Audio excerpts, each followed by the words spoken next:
Bismillahirrahmanirrahim. Assalamualaikum warahmatullahi wabarakatuh. Selamat pagi, salam sejahtera bagi kita semuanya. Om Swastiastu, Namo Buddhaya, salam kebajikan.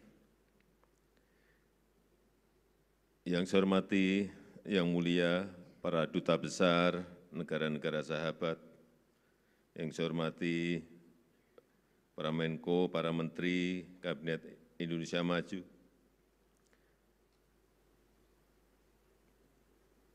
yang saya hormati, Panglima TNI yang diwakili Kasum TNI dan Kapolri, serta para Pangdam, para Kapolda, para Dandim, dan Kapolres. Yang saya hormati para gubernur, bupati, dan wali kota yang hadir, para tenaga kesehatan dan relawan penanganan COVID-19, Bapak, Ibu, hadirin dan undangan yang berbahagia. 3 tahun yang lalu ketika pandemi COVID masuk ke Indonesia, kita semuanya merasakan dan kita semuanya bekerja keras untuk menyelamatkan rakyat kita. Kita harus mengevakuasi WNI kita yang terkena COVID di negara-negara yang terkena wabah saat itu, awal-awal. Kita juga harus menyiapkan karantina, dan kita harus menyiapkan fasilitas kesehatan, dan juga kita harus menyiapkan bantuan sosial kepada masyarakat yang kehilangan penghasilan. Sesuatu yang semua negara belum memiliki pengetahuan apapun mengenai ini. Dan kita semuanya juga belum memiliki pengetahuan dan pengalaman apapun mengenai pandemi ini. Bapak Ibu pasti ingat, kita berdebat berhari-hari mengenai lockdown atau tidak lockdown. Secara nasional atau secara terbatas di kabupaten atau di provinsi. Karena apa? Memang kita belum memiliki pengalaman mengenai pandemi ini. Semuanya. Jadi kalau ada perdebatan itu, ya saya nilai wajar. Dan tidak ada yang tahu mana yang tepat, mana yang tidak tepat. Ini yang benar ini atau yang ini. Sehingga semuanya saya dengarkan. Semua kritikan saya dengarkan. Semua masukan saya dengarkan dari siapapun. Dan saya tahu pun negara-negara sudah mendahului terkena wabah ini. Karena kita tahu semua ahli, semua negara belum pernah berpengalaman menghadapi pandemi ini. Dan kita harus belajar yang sudah terjadi, kita belajar. Tapi yang dimintai pendapat juga sama. Mereka juga baru belajar. Belajar kepada orang yang juga baru belajar. Dan kita harus memutuskan keputusan yang tepat untuk menjamin keselamatan rakyat. Tidak mudah. Tidak mudah. Suasananya selalu awal-awal mencekam, kejadian besok apa, kejadian bulan depan apa, kejadian tidak bisa dihitung dan tidak bisa diprediksi. Bagaimana ekonomi kita tidak bisa diprediksi. Saya tidak perlu mengulang cerita, dan Bapak Ibu adalah bagian dari kerja keras, bagian dari perjuangan yang telah kita lakukan.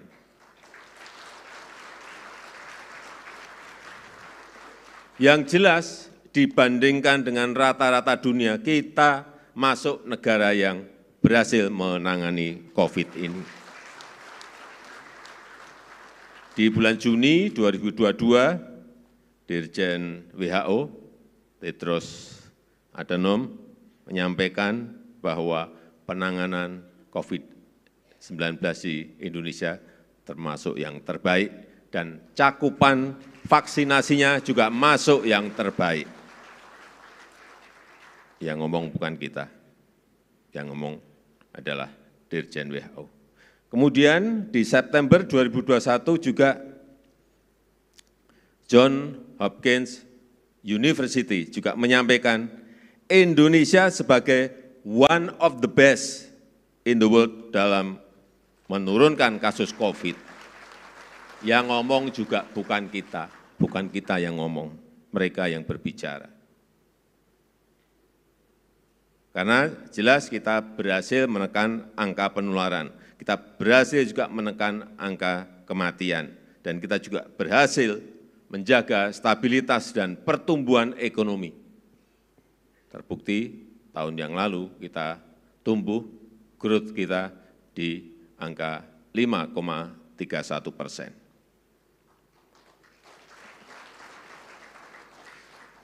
Keberhasilan ini adalah kerja keras seluruh komponen bangsa. Dan saya melihat kalau kita ini tertekan sebuah masalah, kita ini semuanya bekerja. Semuanya bekerja. Lah, mempertahankan seperti itu agar terus-menerus nggak ada henti seperti apa. Ini yang kita butuhkan. Begitu kasusnya itu kita langsung jangan sampai loyo lagi dengan problem-problem yang masih banyak kita hadapi. Mestinya seperti itu. Karena saya lihat betul-betul kita semuanya dari A sampai Z semuanya bekerja keras untuk menangani COVID ini. Dan banyak pihak yang bekerja mempertaruhkan risiko dirinya. Banyak nakes kita yang gugur dalam penanganan COVID ini. Banyak pihak yang bekerja melampaui tugas dan fungsinya, TNI dan Polri, banyak yang melampaui tugas dan fungsinya. Banyak pihak yang menjadi relawan untuk keselamatan kita bersama. Dan banyak pelajaran-pelajaran yang bisa kita petik selama menangani COVID-19 ini.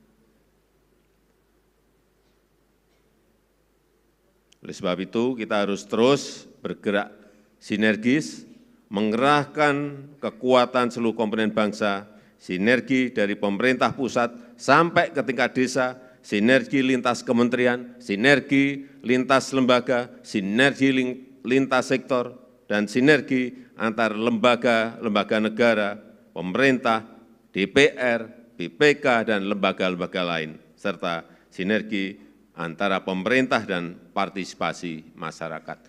Ini harus diteruskan. Jangan hanya berhenti di urusan COVID. Karena penanganan pandemi COVID-19 menunjukkan, betul-betul menunjukkan kekuatan besar kita yang luar biasa sebagai sebuah bangsa besar. Oleh sebab itu, kekuatan ini bukan hanya bisa digunakan untuk semua agenda besar bangsa, tetapi juga kita bisa gunakan untuk menangani penyakit-penyakit yang lainnya. Misalnya TBC, hati-hati.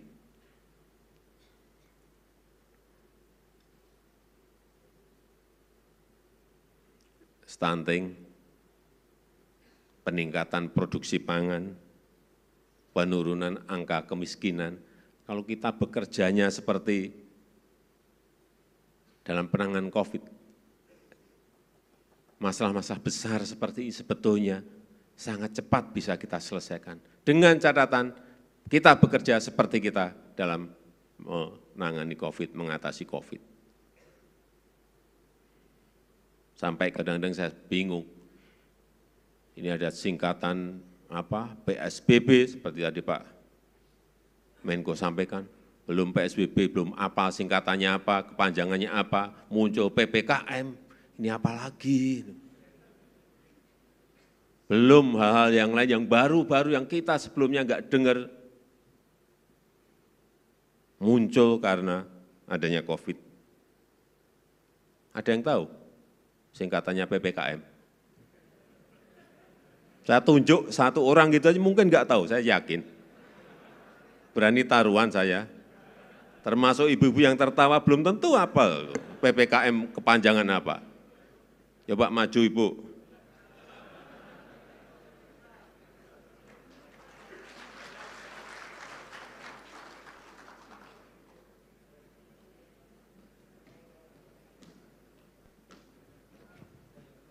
Ya.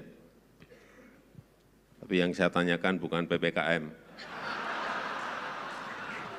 PSBB, PSBB. Nah. Terima kasih Pak. Perkenalkan saya dari Kalimantan Timur. Kalimantan Timur. Iya, saya sentra vaksin dari klinik swasta. Ya, PSBB langsung. Pak, tadi ntar PPKM. PSBB.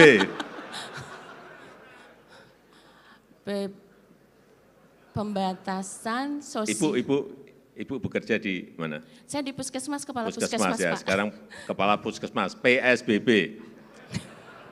Tadi yang saya hafali PPKM, Pak. Iya kan? Bentar, Pak. PSBB, pembatasan sosial berskala besar. Ya, oke, betul. Terima kasih, Bu. Silakan. Terima kasih, Pak.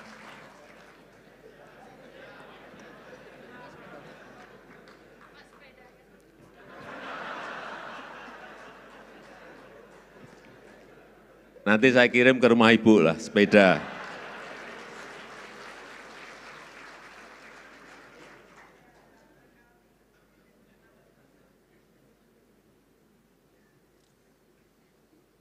Jadi, cara kerja kita selama menangani pandemi harus kita betul-betul manfaatkan untuk pemerintahan pasca pandemi, post pandemic governance. Saya harapkan kekuatan besar selama menangani pandemi betul-betul bisa kita teruskan dalam mengatasi permasalahan lainnya. Terakhir, saya ingin mengajak kita semuanya untuk memberikan penghargaan yang setinggi-tingginya. Saya menyampaikan penghargaan yang setinggi-tingginya kepada seluruh tenaga kesehatan, para petugas, para relawan yang telah gugur dalam tugas menangani pandemi COVID-19. Dan kepada Bapak Ibu yang menerima PPKM Award, saya menyampaikan selamat, marilah pengabdian ini terus kita lanjutkan untuk memecahkan berbagai masalah-masalah kemanusiaan dan kebangsaan dan membangun Indonesia menjadi negara maju. Saya rasa itu yang ingin saya sampaikan dalam kesempatan yang baik ini. Terima kasih. Wassalamualaikum warahmatullahi wabarakatuh.